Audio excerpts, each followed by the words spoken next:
4 things to do before you launch your next fundraising campaign. You've got the name, you've got the goal, you've got that fire in your belly mission. But before you post that launch graphic and hope that donations will roll in, let's make sure you are not missing out on these 4 key steps that actually move the needle. Hey, I'm Kelly, and welcome back to another episode of the Nonprofit Marketing Club, where we talk about real-world marketing strategies that you can implement to help your nonprofit grow online, raise more awareness for your cause, and increase your impact. Today, I'm sharing a 4-part pre-launch checklist to help your next fundraising campaign start strong and stay strong. Let's get into it. The first thing I want to chat about is why pre-launch is where most campaigns either win or lose. Most fundraising flops don't happen after you launch. They happen because of what you didn't do before you launched. Think of this as your campaign's foundation. It's invisible,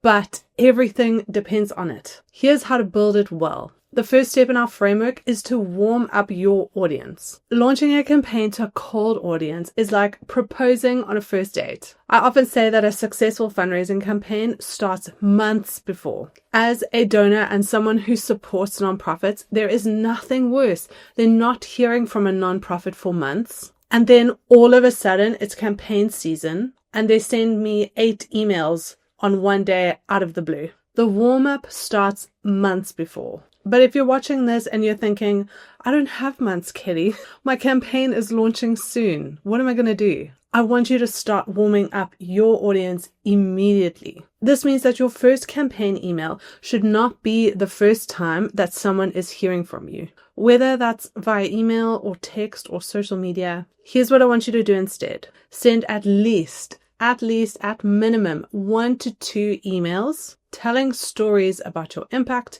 and your nonprofit and your work before you launch your campaign. I want you to post behind the scenes content, give people a look into what your impact looks like on the ground, as well as your team preparing for whatever projects you're running, whatever programs are going to feed into this campaign, and give them a good idea of who you are behind the scenes. And consider rallying some of your biggest supporters to be peer-to-peer fundraisers, or to help you spread the word about your campaign when it launches. Your action step and key takeaway is to schedule at least 1 to 2 warm touches 7 to 14 days before you launch your campaign. The second step is to craft a message that sticks. Now, I've spoken quite a bit about crafting your core message in previous episodes. But one of the most common reasons that campaigns underperform is that the messaging was not clear. A sticky message is easy to repeat, specific, and emotional. Here's the formula you can use.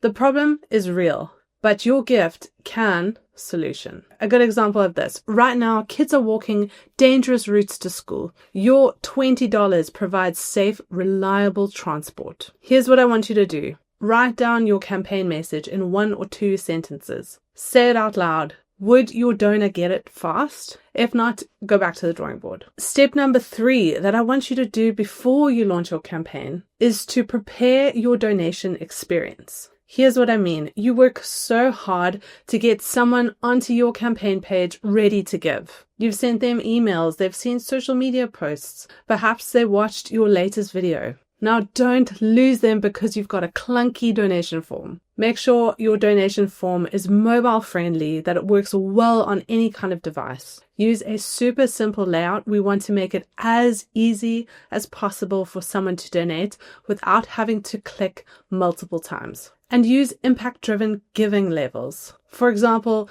$50 equals 1 week of groceries for a family. This helps people to see their impact, to understand the impact that their gift will create. Before you launch, I want you to test your full donation journey from the first click to the thank you, and make sure to do this on both a desktop and a mobile device. Step 4, before you launch anything, set up your communication and tracking plan. More emails that you send out could equate to more donations. It's important not to assume that people will see every single post that you send or read every single email. The reality is they don't at all. It is partly a quantity over quality game. However, it is still important to think of quality when you are putting out any kind of content. You don't necessarily need 100 posts, but make sure you are still sharing often enough to cover your bases. I want you to plan for your launch content. This could be emails and social media, as well as a mid-campaign push. I also want you to plan for a final 48-hour push just before your campaign ends. And then last but not least, we want to be thanking our donors. Once you've planned out your core communication, we want to make sure that we're also tracking.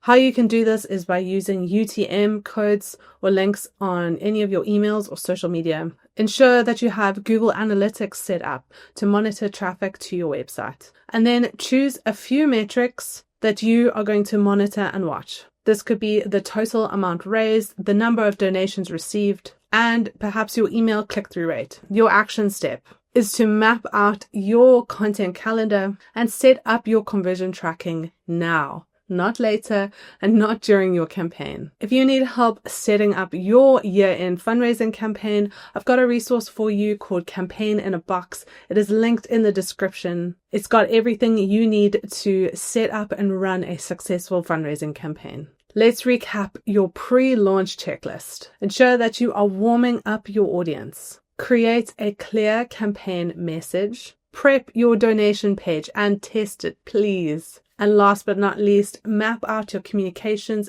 and your tracking plan. In the next episode, we're chatting about how to boost your campaign's visibility, including some creative ways to get eyes on your campaign. If you enjoyed this episode, give it a thumbs up. Leave me a comment. I would love to hear from you. Otherwise, I will see you in the next video.